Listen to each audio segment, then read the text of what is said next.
Hey everybody, welcome back to another episode of our 4th Age Total War Dunlanding campaign, and we are defending against the sally attempt from the independent outlaws and rebels at the settlement of Arendal, which is south of the Eisen, and I think we're going to be just fine here. Now these are some technically spearmen units, but they're going to be routing pretty quickly, I think, because we've got a lot of scary units of our own. There goes the general, in fact.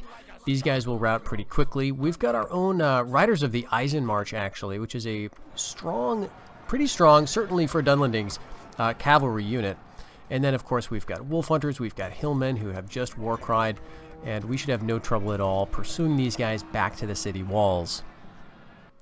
And with that, we've captured Arendal. Now, it is rather tempting to just occupy. After all, on the mini-map, it looks like this commands a fairly large amount of territory. And as you can see, there's not too many passes over the White Mountains. There's only one, in fact, right here to the southwest that is commanded by a fort held by Gondor.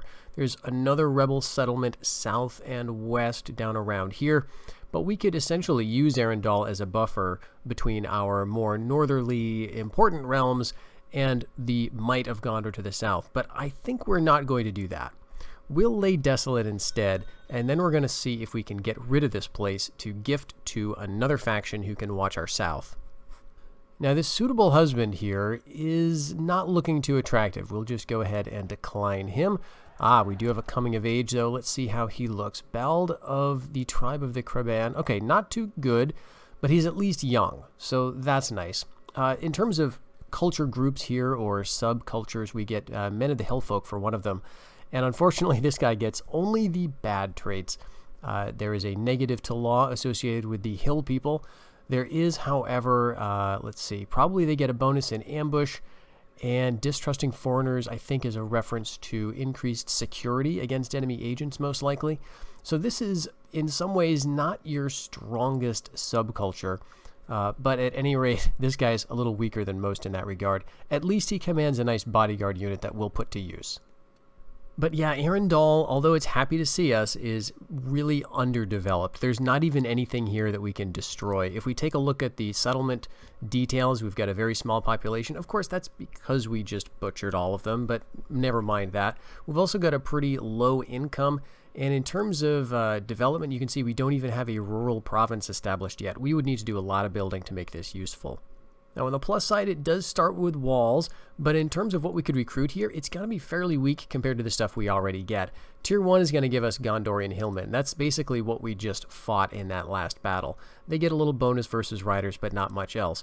Tier 2 is a little more promising. Gondorian Axemen are kind of a cool unit. Very light, very cheap, but two-handed axes for some armor effect. That's kind of nice to have. And we start to get our Tier 1 native recruitment, but still I just don't think it's really worth it to hold it. So let's instead get our emissary and see if we can actually make a deal with Rohan. I know they don't really like us, but what if we give them a province and see how this goes? So the deal is this, Rohan. We give you 2,000 Demirian. We give you Arendal, a settlement that we just took. We don't even ask for anything in reply, and they say yes. Okay, now if this works the way I think it is going to work, then great. What that means is now we have Rohan on our southwestern border, but not the reunited kingdom. Rohan, of course, can train stuff out of Arendal eventually. Initially, they're just going to get these peasants at arms, which are essentially a levy unit with only 20 men. So this is a very, very small force indeed. But they're going to face all of the population problems and development issues that we would have faced if we decided to stay here. Now, one thing that could be a big problem is if the reunited kingdom, because it does have military access with Rohan, if they decide to just march through this territory with giant stacks of high-tech Dunedainic units, that could, of course, be a bit of a problem. But I think we'll just take our chances. Let's move these guys back around over towards Dunfrecka. They'll probably garrison this, and we will periodically have to fight against the Eorlings out of Arendal. But as you can see, we only have one crossing over the River Adorn, and this is excellent opportunity for ambushes.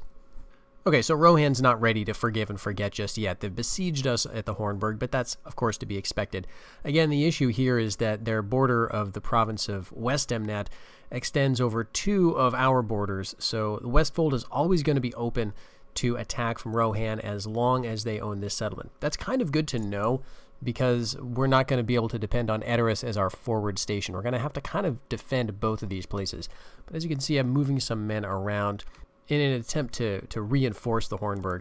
Now, the force that they're sending against us looks pretty light, actually. Less than half of a stack, a lot of lowish tier units, and a good amount of cavalry, which is actually great news, of course, because they will be largely irrelevant in the fighting itself. So even if we don't get reinforcements, the army that we have here, I think would be sufficient to hold them off, especially with our High Chieftain inside. Well, let's test that theory out then. There's been a couple of turns. Rohan has built, I think, a ladder and a ram, and so we'll see how well they do against Sheld of Dunkreok. Well, I was wrong. They didn't bring a ram, but they did bring a siege tower. Now, they're going right for the deeping wall, but I don't think that's the best strategy. I'm not going to bother to defend it, and it does remind me, actually, of a YouTube video that I saw pretty recently critiquing the presentation of the battle for Helm's Deep, at least as it was depicted in the films. And one of the criticisms was, why, if you have a citadel way up high on top of this nice big rock, why would you bother defending this completely other section of wall, especially if you're very heavily outnumbered? And it occurs to me that that's exactly what I've done when I defend this settlement. I pretty much fall back to the highest point rather than trying to defend the deeping wall. But since the Rohirrim did not bring a ram to try to bust through the gates, that means their cavalry is going to be essentially a non-issue. There's no way they're going to be getting inside the settlement unless they somehow capture the gates with their infantry units. Now, their infantry units are just a few. There's levies of Rohan. They've got some bowmen. They may have a unit of axemen, but it's really not looking too impressive. Now, up at the plaza, my own units are also not that numerous. We do have Sheld of Dunkreok here leading a cohort of Chieftain's Guardsmen. Behind them, just a few Dunlanding mercenaries to throw javelins. Behind them, some pikes. I don't think they'll see any action in this fight. We've got Riders of the Eisenmarch and a few hillmen back in the plaza just for morale purposes, I guess. But really, it's going to be down to the Chieftain's Guardsmen and these guys, the Tribal Spearmen. Again, I really like this unit. It's very scruffy, scrappy, light, cheap, but pretty effective. There's a lot of them, and they throw javelins. So we're going to be counting on these guys. Well, the first unit of levies has made it up the long path around, but all the others are still milling around down by the siege towers. This is not going to go well for them, I imagine. They're throwing into my spears. We've already got a few javelin casts. They're down to 20-so men, wavering, utterly tired. Yeah, I think we got this one. Yeah, we dealt pretty handily with that first unit, but there's two more coming. Now, they're tired as well. But I must say, those levies of Rohan did not rout. They just fought to the last man, and they did quite a lot of damage to our tribal spearmen. So we're probably going to be getting some more damage done by these guys. But let's throw in Sheld.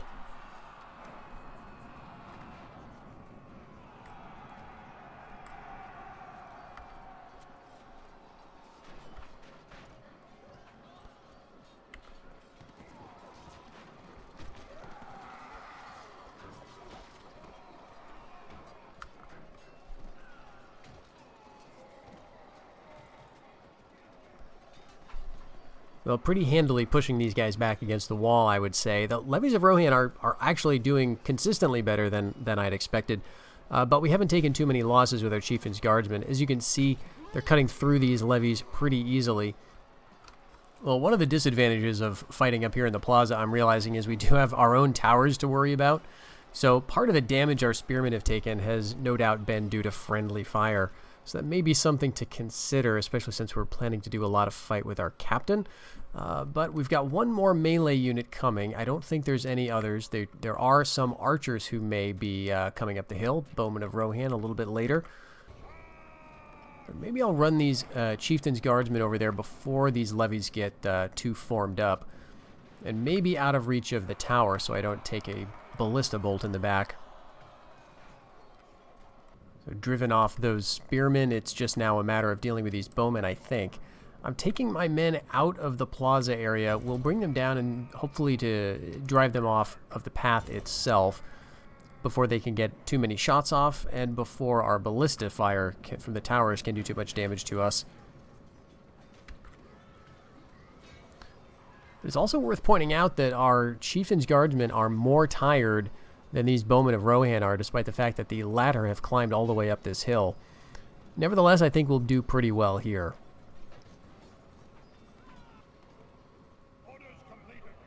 All right, that's the end of the bowmen, and we're going to be getting the victory message pretty soon, as I imagine.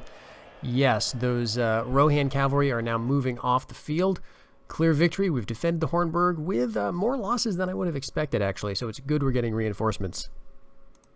Well, on the AI's turn, Rohan did not follow up with another siege of the Hornburg, so that gives us a nice little window here. We can start our Outland Dominion, which is going to give us a modest land tax bonus, but more importantly, allow us to build up stuff to just increase this massive trade income we're enjoying.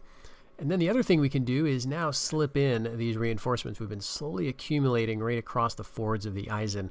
We'll maybe swap them out for some of the beat-up units inside Helm's Deep itself. Well, that looks a lot more reasonable now for a garrison. We've got a lot of spearmen, a few units of those Dunlandish axemen, and really, I think 6 or so units of Dunlandish bowmen. So this should be sufficient to hold off just about anything Rohan would throw at us. However, I am receiving a bit of unsettling news in the north and west. We did get a spy kicked out of Anghal, and this is a scout of Tharbad.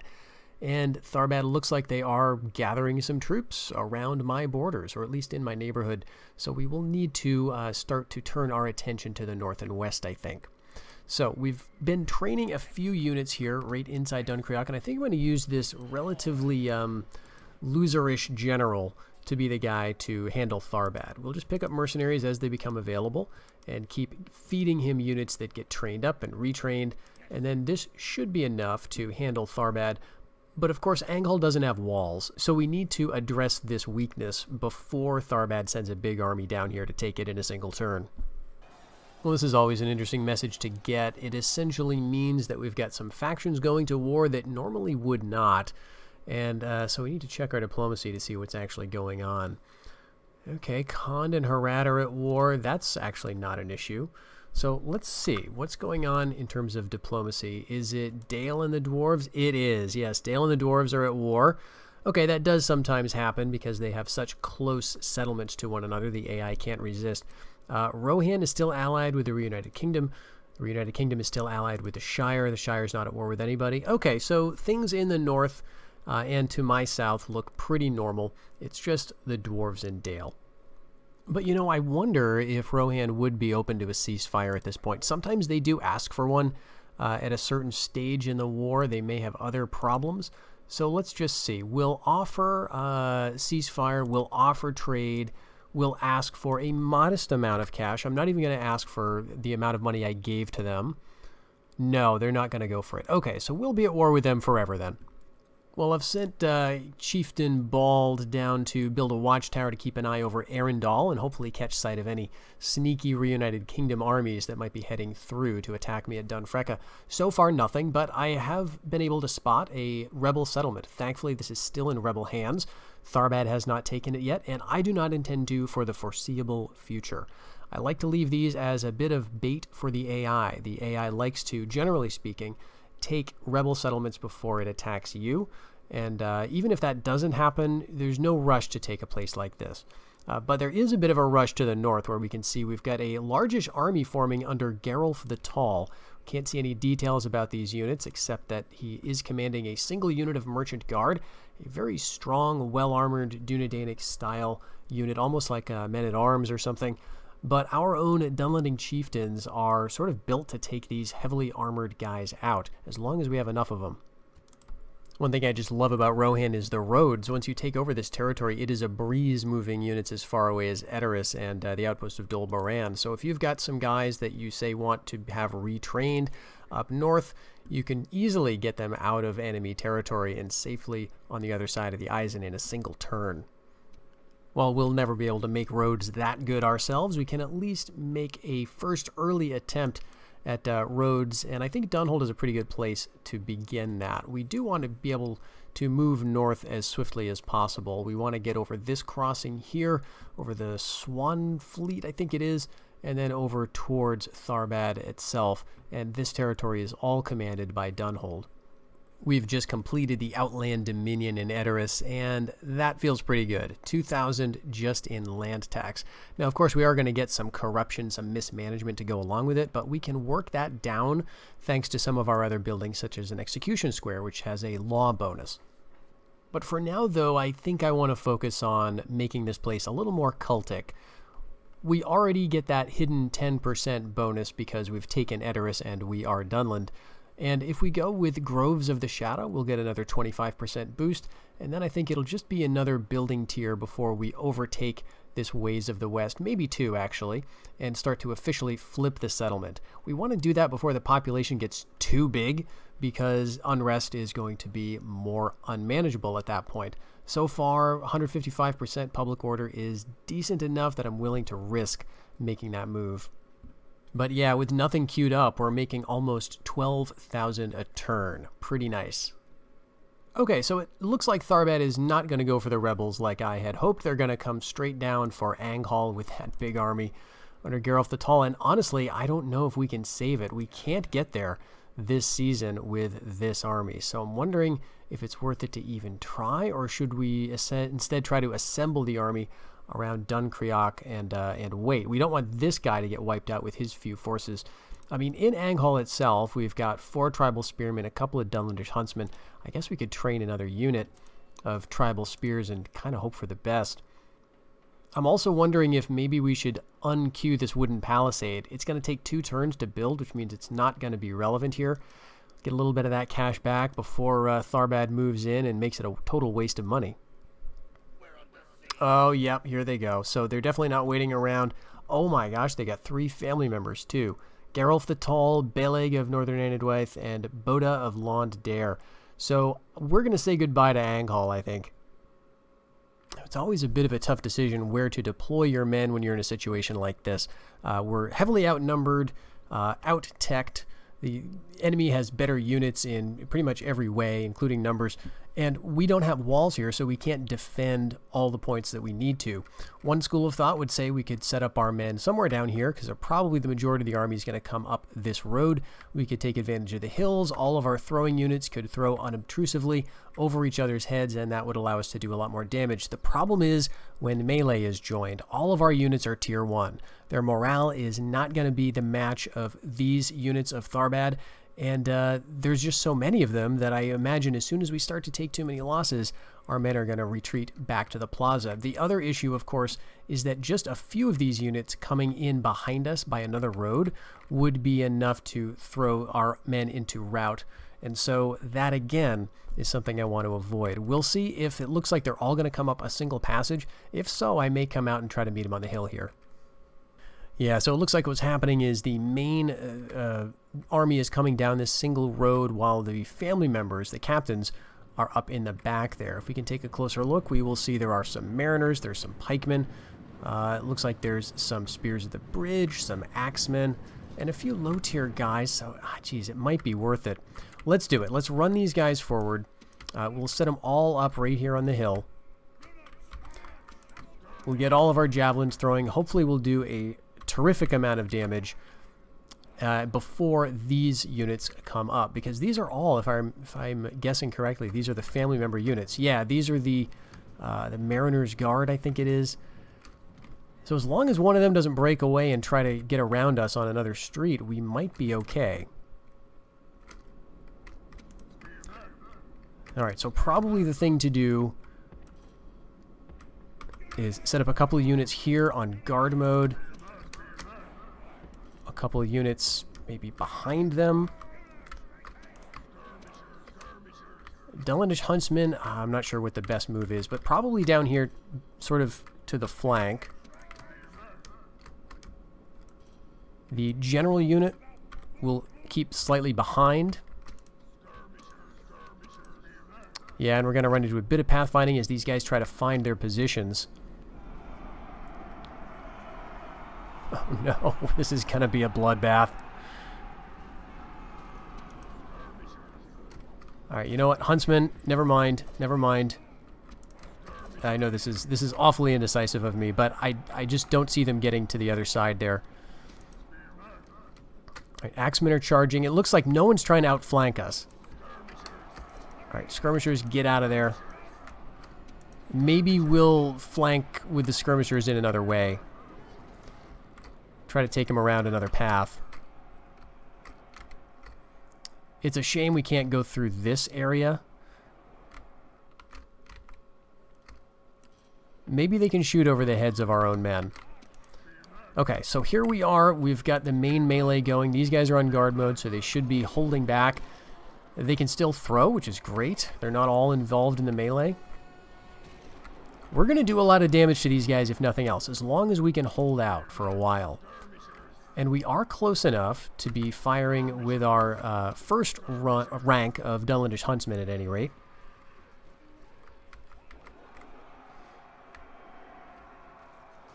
The problem, of course, is that this is just not sustainable. The 3 bodyguard units, the merchant guard, once they get up here, they could chew through all of my spearmen. I'm quite confident we will have used all of our throwing spears at that point. As you can see, we're already just about out of ammunition. And so it's just going to be down to melee where we do not have the advantage. The one thing we have over them is fatigue. All of their units are very tired, utterly tired. Ours are warmed up, or even our front ranks who've been fighting this whole time are winded. And so we are tiring them out at least. By the time they cut through these first 2 units, we may have a bit of advantage fighting downhill with fresh troops. Alright, I'm going to throw the second rank in to these Axemen of Tharbad. I don't know exactly how that's going to work. We've still got a unit of 51 tribal spearmen in the way, who are on guard mode, who are, losing, getting slowly pushed up the hill. I figure we may as well give this a shot. One thing I may try... Let's see if we can bring these Dunlandish Huntsmen around the flank while we still have a bit of space here. Might possibly just work if we can get them in a narrow enough column to march around without getting tangled up. Alright, so far that's actually working remarkably well, bringing them in a very narrow column. We'll just run them through here, get them set up on this side. And maybe we'll do something very similar with this other unit of Dunlandish Huntsmen who do have some javelins left, actually.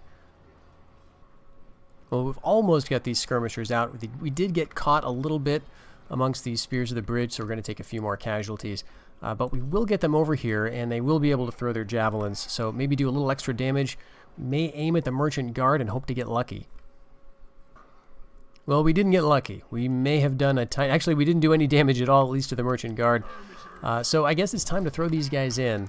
No sense in holding back. We just need to do as much damage as we can before we... inevitably, I think, lose the settlement.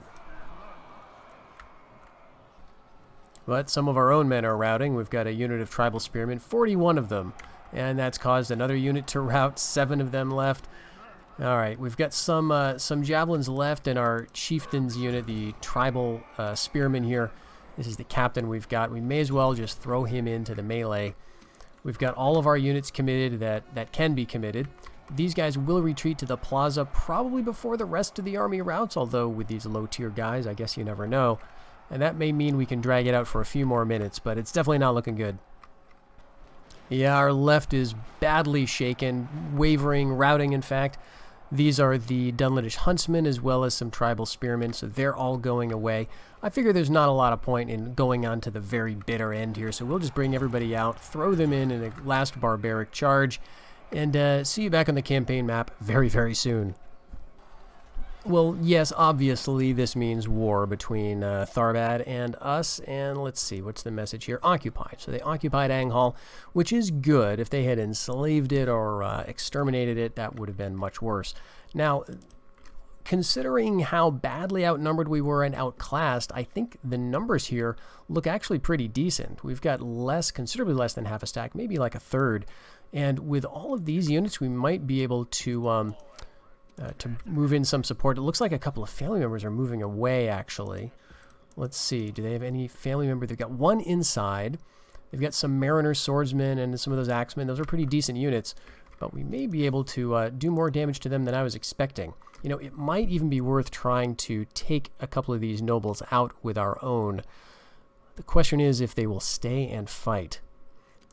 Well, but looking at the reinforcement range on this army, even if we win, I'm a little bit concerned that this army would come out and hit us again, and then we would probably be beaten in that way. So it might be better to be slightly cautious here. We'll get all of our armies together.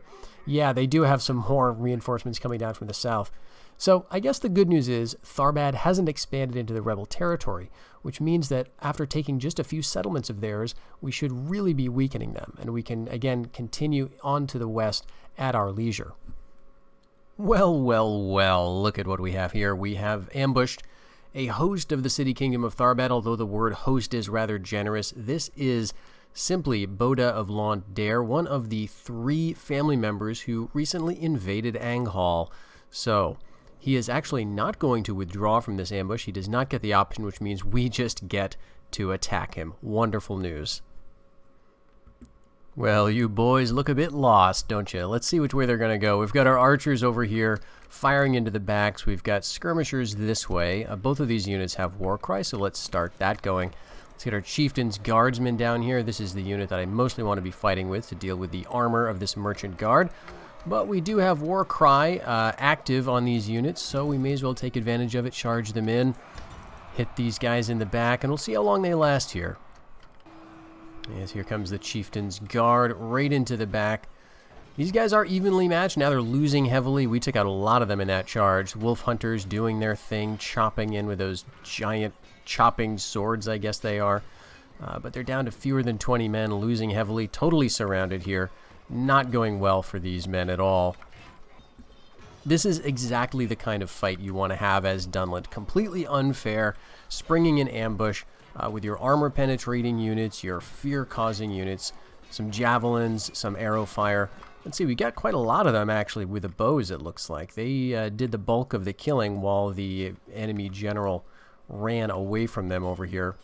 Now, they are going to do some damage to us. This is just a really good unit, the Merchant Guard. Our Dunlandish Axemen, I think, start off with 80 men, so they have done a decent job on them. Our Wolf Hunters start off with 60. They're down by 5. Our bodyguard, there we go. It looks like we got the general with an axe to the back. And Baka, or Boda of Lond-Dare, is not going to be returning to the Grey Flood. Okay, it almost looked like the AI was interested in a rematch over there. They brought some units kind of close, but decided not to follow through with it. So now our question is, do we want to push our advantage and attack this unit in the field? I think this would be a good set of men to get rid of. Or on the other hand, do we want to swing back down to Anghal? You know, I'm kind of thinking we could just hold off here for a little bit. We've got settlements that have walls, and so I want to gather my forces before they get sticking their necks out too much. Let's go ahead and stick around on their territory while we can. Looks like there's some more mercenaries available too. We can well afford it. So we'll continue to bring these forces up. We've been training some horsemen as well as all kinds of other units. And between all of them, I think we'll eventually, actually not too long here, we've got a nice 3/4 currently. We'll have enough to deal with these guys. Oh, and they're feeling very aggressive today. Did not want to wait around. We're being attacked by Hrotha of Lond-Dare with only 450 men. That's less than half of what we have. He does have a couple of bodyguards here. These are not the king or the heir, but still fairly numerous merchant guard. A couple of the Tharbad militia, some cav, some bows. But I'm kind of surprised they're attacking, considering I think we outmatched them. So they do have some bows, but we've got a front line that has these shielded skirmishers, Dunlanding mercenaries, 3 units. So I'm more than happy to let them take a few casualties. The other thing we could have done potentially is set up in the trees. Our men do get a lot of combat bonuses in the woods, but I just don't feel like playing coy at this point. I do want to, you know, kill as many of these guys as we can. And it's just a little easier to do that outside of the forest. If this were a bigger battle where I was a little more concerned, then yeah, I'd probably do that. Main thing is to take care of both of these family members, and the rest of it should crumble pretty easily. Now, their cavalry is very, very light. These merchant scouts, you can see they've just got lances, no shields even, but they do have a bit of armor. The problem, though, is in melee, they're liable to fall apart. Now, we do have pikemen. I'm keeping them in the back for now. I'm not feeling like we're going to really need them considering all of our missile troops. And the pikemen you want to use for very, very specific duty. The other unit we haven't seen yet is Dunlandish Horsemen. This is actually kind of a sleeper unit. It is fantastic, in my opinion. Very cheap, fast, light, large unit size, so 40 men per unit. They've got javelins and they've got spears as their melee weapon. They also can skirmish, and they do so by default, so it's all very nice stuff. I'm going to let everybody do their throwing. I mean, all of our units can throw stuff except for the general. Now, these horses are going to get caught up by our skirmishers, or our skirmishers are going to get caught up by the horses, I should say. But I don't think these guys are going to last very long. They've got 41 men down to less than 30. Yeah, but see those Tharbad pikemen routing already? These skirmisher cav will just allow us to get around the flanks. Let's war cry our wolf hunters, I guess. Put a little bit of fear into them. And I'll throw my general in too. We'll get around the flanks, see if we can do some damage to those bowmen. And then the wolf hunters, I do want to charge in to those more damaging, more concerning units. Those being the bodyguards, of course. But yeah, we don't need the pikemen at all. Those horses are already basically gone. It looks like the family members really want to be gone as well. Mariner bowmen are down to just 14 men wavering. It's unlikely we're going to need to actually deal with them in melee, I think. Let's go ahead and send our other wolf hunters on this other flank against those merchant guard. Yep, there go the Mariner bowmen. We'll just rout them down with our cav. Having just one unit of those cav is just so nice to make sure these guys don't make it off the battlefield. Oh my gosh.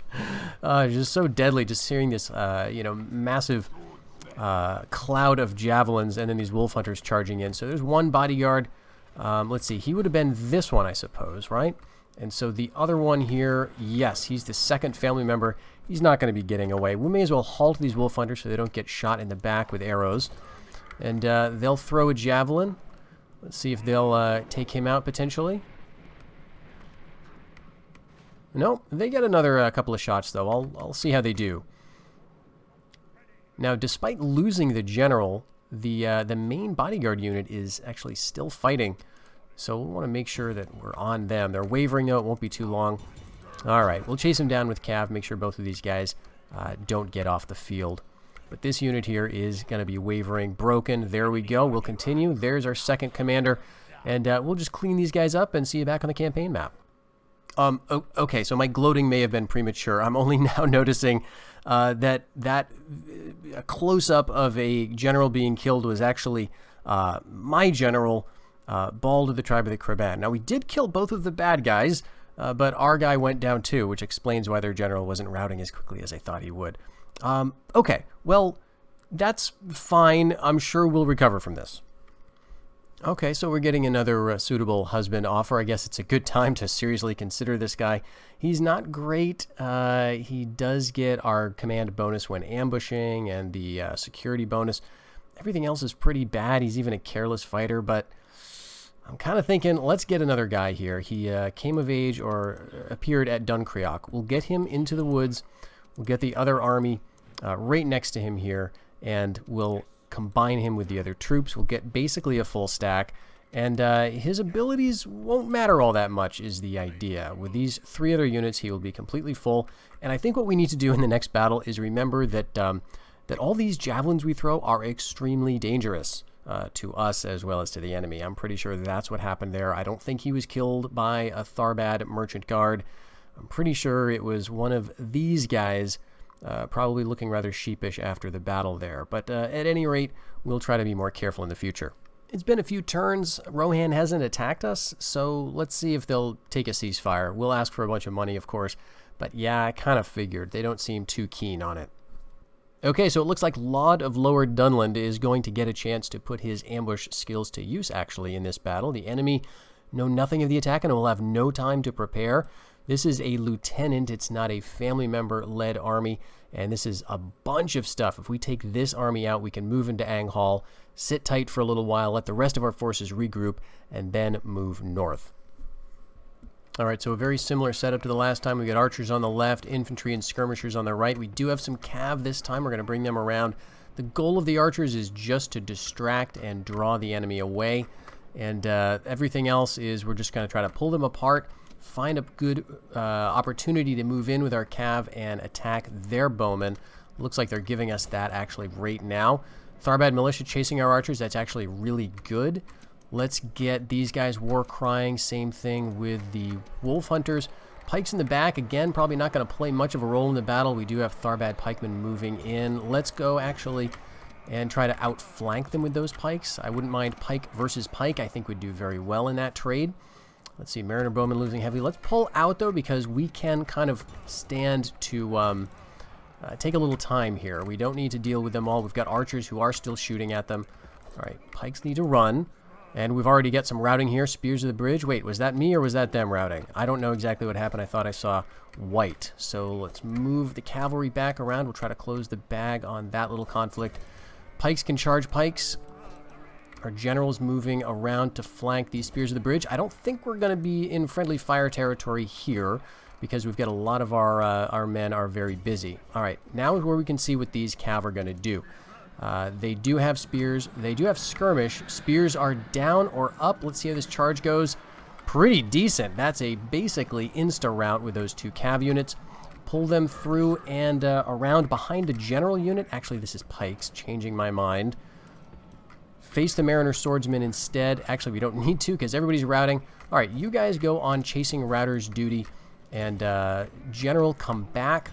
Wolf Hunters, come back. We're going to deal with the pikemen of Tharbad here. Pikes versus pikes. Very weird matchup. You very, very rarely see it. But let's see how long they last for this Wolf Hunter charge. Wavering.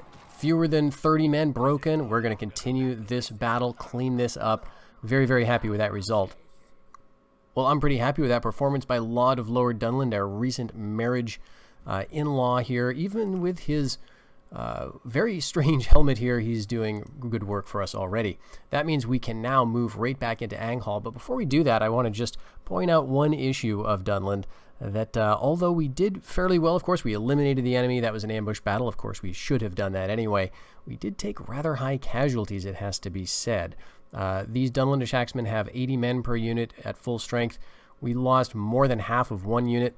We lost not quite as much of the Wolf Hunters, but they take a lot of losses in melee. There's just no way around it.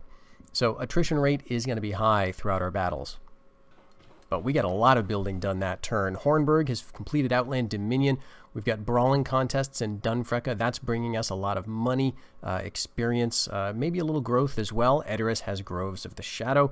Carpenters in Dunkreoch to make construction a little better. And Dunhold with roads, finally. We're entering a more civilized age as the Chiefdom of Dunland. Let's go ahead and put Anghall under siege. I don't know that I necessarily want to take it this turn. Just because I want to see what they're going to do. Are they going to send a big army after us that we can defeat in the field? If so, that'd be kind of nice, now that we've got our reinforcements there. And I'm noticing, actually, that Edoras is already at the chief province level, the highest level of development, which is allowing us to already potentially think about city development. So this is maybe a good time to talk about that. Dunland does get access to specialization buildings. Not all factions in the mod do.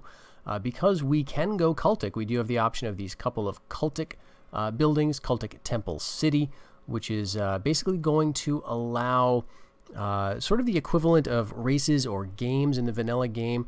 That is going to increase public order at a high cost, but it's also going to increase basically the cultic presence in the area.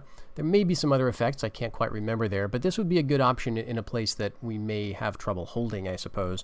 Probably not in Edoras, though. Cultic Scions of Dunland is going to give us some higher tier cultic units, or at least cultic units that are different from the ones we normally get. I think we saw that we normally get swords, shadow riders, spears perhaps. Let's take a quick look again at our cultic roster there. Yeah, swords of the shadow, spears of the shadow, and axes of the shadow. So that cultic Scions building is going to give us kind of like the other cultic units. So in that case, it would probably be Shadow Riders, which is actually a very strong, extremely heavy and expensive, but effective cavalry unit. So we may consider that there at Edoras. It may actually be kind of a good build, given the horse resource and tradition there. Sheep Trader, of course, is economy. We're going to mostly be building that in our own territories, I think. Hunting parties is another sort of financial one, but it also gives some experience to, I believe, mostly missile troops. So this is kind of a decent option for a place like Dunkreoch, where you're not going to be building a lot of high-tier military stuff typically as well. These are the other big ones in terms of military, though. Pikemen training schools and the Hillmen Fort. The Pikemen training schools is something we may want to do in Edoras, actually. This is where we could get our stronger pikemen, and then the Hillmen Fort is going to allow us to get those Hillmen warriors with the big armor-smashing clubs and the war cry ability. So this is probably something we're going to build in our capital. But first, I guess we better keep working on making this a cultic province, so we'll go for Shrines of the Shadow. That's going to give us a little more cultic alignment conversion, not quite enough to tip it over officially into Shadow Cult territory. That will come at the next tier, I think. But it is actually going to improve our economy a bit as well. And, you know, I've changed my mind. We can assault Anghall. Why wouldn't we, right? Let's see what's actually inside. It is Geralf the Tall. This is the guy who took this from us in the first place. How satisfying it will be to find him alone in an unwalled settlement surrounded by waves of bloodthirsty Dunlandings. Well, he won't stand in the square with us shooting at him, and he has to charge out at us. He's going to hit our line of axemen first, the Dunlandish axemen throwing their javelins. Let's get our wolf hunters war crying. Actually, he's going to withdraw back to the square. That's not a good move. We're going to get him in the back. This is where a lot of the casualties are going to come from. Okay, he's changed his mind again.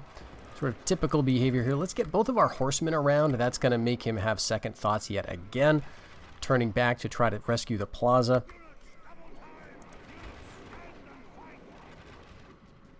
Alright, we technically own it. If we can hold it for the next 3 minutes, this is over. But we're going to kill this guy, no question. Well, he's fleeing at this point. Can he make it back? Just one man, broken, routing. Lots of javelins and arrows coming his way. So far, he's doing quite well. Got some decent armor, I suppose. There we go. He almost made it, but our shepherds of Dunland on horseback did not allow him to attain the plaza. So Anghal is once again ours. Well, they haven't built much for us. They have set up provincial pacification, which is nice. I mean, we will have to build our own homeland dominion back. We will, of course, lower the taxes here. We're going to see a bit of population decline until then, which is unfortunate. But that means we do get our watchtower back once more. Very nice. And we can see that Tharbad has not moved on the rebels, at least at Dunfada. So that is a good sign. The more we kill of them, it's going to be just so much worse than even if we take the same number of losses. The population that Tharbad has to work with at the beginning of the game is fairly low, and their population is going to grow smaller or more slowly than ours will. So we will be able to outproduce them. And now that we have basically a full stack sitting in Anghal, which is really the only vulnerable settlement, all the others have walls, we will be able to push north and quickly go to the Grey Flood. So I think this makes a pretty decent point for us to end the episode. It is a bit of an odd one. We're ending at the same settlement count where we began, I guess. But I think it's fine. We've basically secured our southern border. We've fought off some attacks from Rohan. They have been extremely hesitant even to besiege us at Edoras again. And our economy now is looking quite nice. We've got almost 60,000 in the bank, so we can keep building and training and sending those armies north. So in the next episode, the plan is essentially to get Tharbad itself. We'll see if we can get their capital settlement, go through the fort, go through Greyholm, and basically eliminate them as a threat to us, if not as a faction. I do want them to be sort of a buffer for at least a little while between us and the other larger Dúnedainic factions to the north. Once that's done, we'll be able to really begin our plan of getting into Orc territory, heading up north into Rivendell and beyond, and reestablishing the Hillmen Dominion in the north and west of Middle-earth. So I hope you'll join me for the next episode, folks. Until then, take care.